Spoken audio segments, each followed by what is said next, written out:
Be ready, guys. 5 seconds.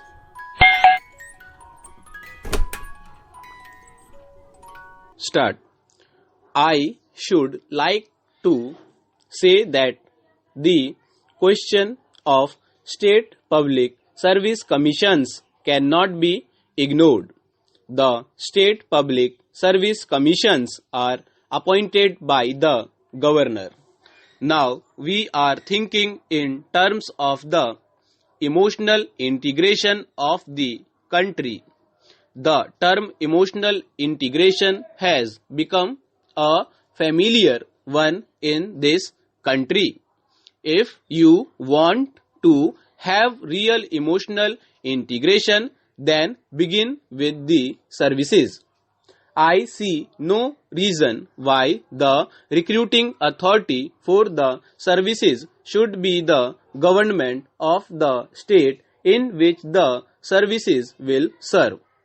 The public service commissions will enjoy greater authority, will enjoy greater prestige, and will enjoy greater independence if they are appointed by the president, that is to say, the central government. That is an aspect on which I would like to lay stress. This suggestion was recommended by the State Reorganization Commission, but I do not know why any consideration has not been given to it. Then I am happy to find that the scheduled castes have been able to get their quota this year. This shows that given the opportunity, the scheduled castes can render a good account of themselves. Educational opportunities should be provided to enable the scheduled castes candidate to compete on terms of equality with the other sections of the community. And I am glad that the Commission has been able to record that this year the full quota was filled up by the scheduled caste candidates. Then I would like to say a few words about the personality test. I have not the capacity to speak with that learning which my friend has displayed on this question. He has spoken with an ability which commands respect. I think that common sense should tell us that the personality test does not always work in favor of the poor man. I take the middle of the road attitude in this matter. I am not prepared to do away with the personality test altogether. By this personality test, you can judge a man's capacity for repartee, you can judge his quickness of comprehension, and you can judge his general ability to comprehend a question quickly. But it is not an infallible test. You can test a man's efficiency, but you cannot test a man's personality. I think that the number of marks allotted for the personality test is high. I would reduce that number to 200 for the personality test. I would reduce the figure to 200 or 250 for the viva voce test or the oral test. I think that there should be a personality test but with reduced marks. I think that it is difficult to work out a scheme by which you will have a personality test of candidates knowing Hindi or regional languages. There must be one common language in which the personality test is held. That I think is one aspect I would like to emphasize.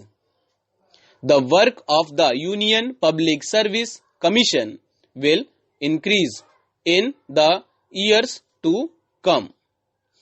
2 more services were added this year, and They are the Indian Economic Service and the Indian Statistical Service.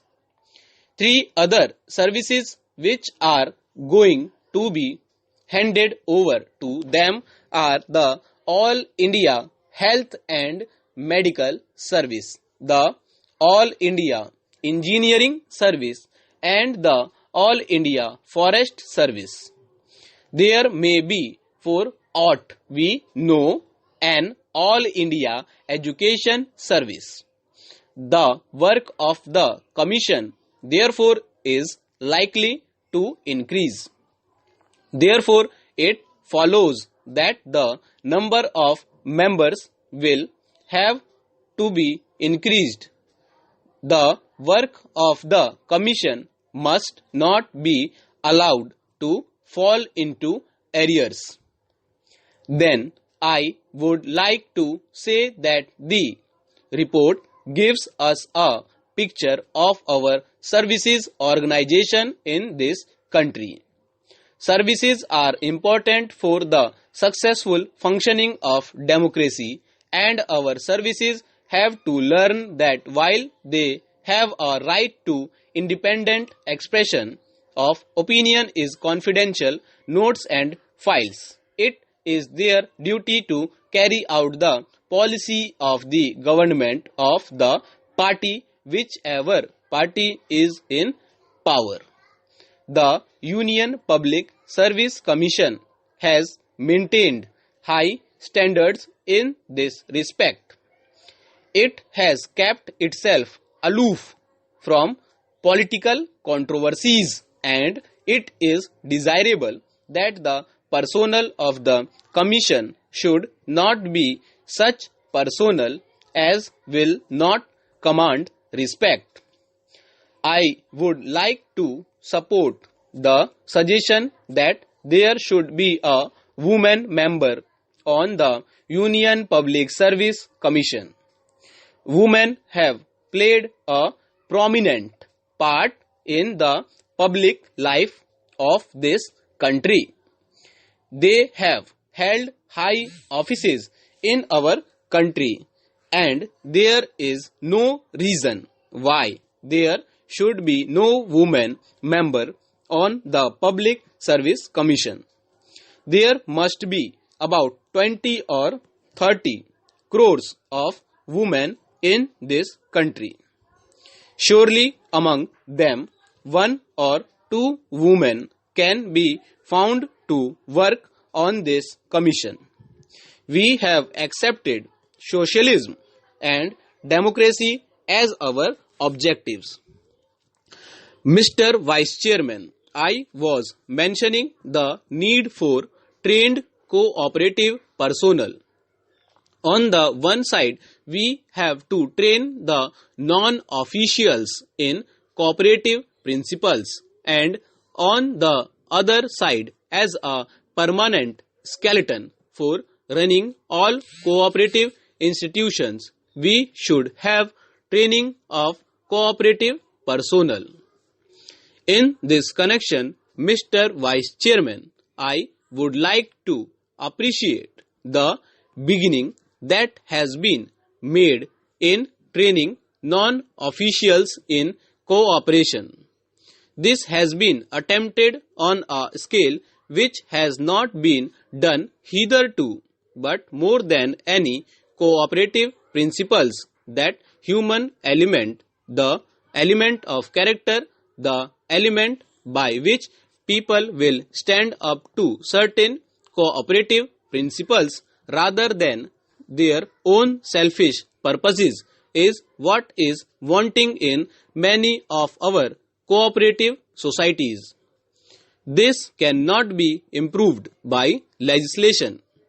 Nobody can legislate a people into good behavior.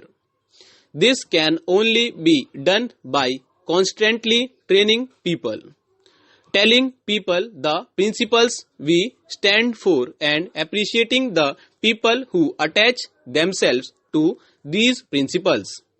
With regard to the training of cooperative personnel, I do not know about other states, but as far as Tamil Nadu is concerned, there are 3 institutions which give 1 year training in cooperation.